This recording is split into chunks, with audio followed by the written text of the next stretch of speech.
What's your background, Braxton? Braxton? I'm actually new to the faith. I currently, in your words, I attend the denomination of non-denominational Christians. All right. Well, then you're on a journey, brother. You see, we didn't remember. It took me 20 years to get where I'm at right now. But so, what's up?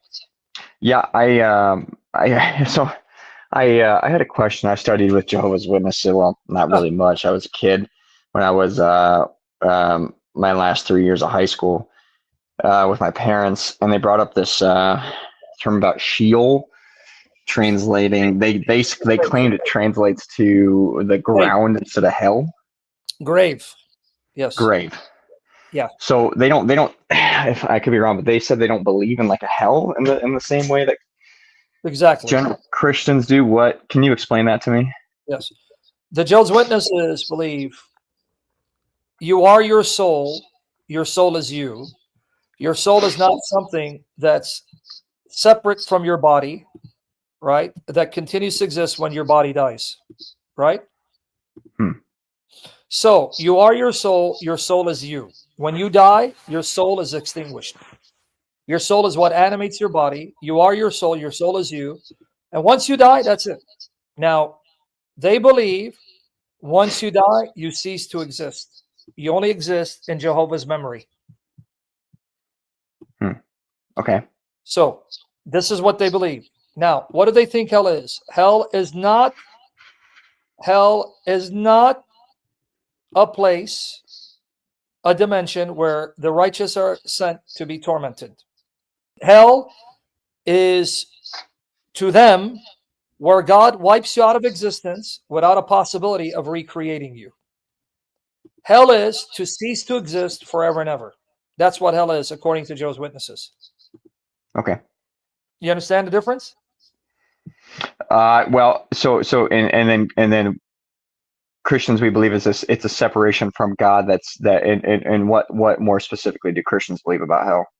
Because depending on what church you go to, you're going to have a different answer. The Catholic tradition is clear. The Orthodox tradition is clear.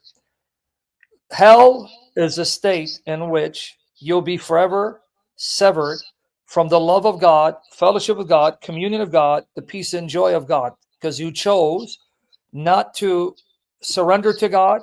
You chose not to be united to God. So hell is never-ending separation from God's love, communion, fellowship, where you won't experience the joy and peace and love of God anymore. Right? Okay, I hear you. It's forever and ever and ever. This is what the Catholic Orthodox tradition teach. In fact, the Orthodox tradition would say that insofar as you go to hell, that's because God in his love is giving you what you want. Yeah. What do I mean? God in his love is giving you what you want. If you don't want to be with God, and you don't want to dwell with God, and you don't want to have anything to do with God, and I'm talking about the true God. I'm talking about the true God. If you don't have nothing to do with the true God, because you've made up your mind, God can't be as he says he is. God can't be Trinity. Jesus can't be God in the flesh. So I refuse to accept this God. I refuse to worship this God. So I'm going to worship another God that I think exists, but in reality doesn't. So if you don't want to be with the true God, then God in his love respects your decision and hands you over. But now here's the question. If you don't be with the true God, and he's a source of love, peace, joy, mercy, ecstasy. If you don't want to be with him, then he hands you over to what you want. But in handing you over, that means he's giving you your desire of not wanting to be with him. But if you're not with him, that means you cut off yourself from what? The source of infinite love, compassion, mercy, joy, and ecstasy, right? Yes. So once you cut off yourself from that source, the source of perfect infinite love, perfect infinite joy, perfect infinite peace, perfect infinite compassion, you're no longer connected to that source. Guess what you're going to experience? What are you going to experience? What is the opposite of joy? Terror, bewilderment, misery, misery, sadness, depression, right? frustration. Yeah. So there's an understanding that hell is actually, in one sense, be careful, I don't want you guys misquote me. In one sense, hell is a display and demonstration of God's love in this sense. God does not force you to love him. God does not force you against your will to submit to him, because if he is truly the source of infinite love, and he is love, love is definitional to his nature, love originates from him, then to force you to love me, that's not true love, that's divine rape, right?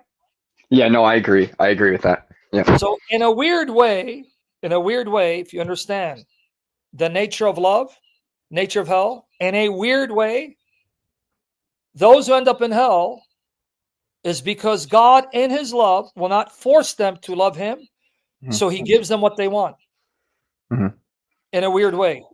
But in giving you what you want, then you no longer experience the joy, the peace, the love, the compassion of God. You now experience displeasure, pain, misery, right? Yeah. Loneliness, despair. Yeah. So my question is where then in the Bible is a point that and this is a genuine question, that points to the separation of the soul and the body. Ooh. And because Jehovah's Witnesses, you said they don't believe in that separation. Where does the Bible point to that? Too many verses. You mean the 10,000 sessions that I've done going through all the evidence? Okay, I'm sorry. No, you have to go here. I've done many things on the afterlife, but the only problem is they will have their own way of explaining these passages in accord with their theology. And this is why even their own translation, they will take specific words and not translate them accordingly, but mistranslate them. That's why they have their own Bible version. So if you do afterlife, search engine, afterlife, Strobel, afterlife experiences, more on the afterlife, the rich man, right here, rich man, Lazarus, afterlife, death and the afterlife, life after death. So how many sessions I've done? Mm-hmm.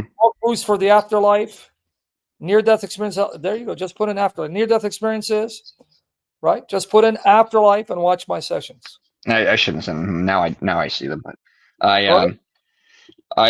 so I guess and I need to just sit and actually read the Bible. I mean, I started in John in February. I'm still in John. I just need to take more time and actually read the Bible.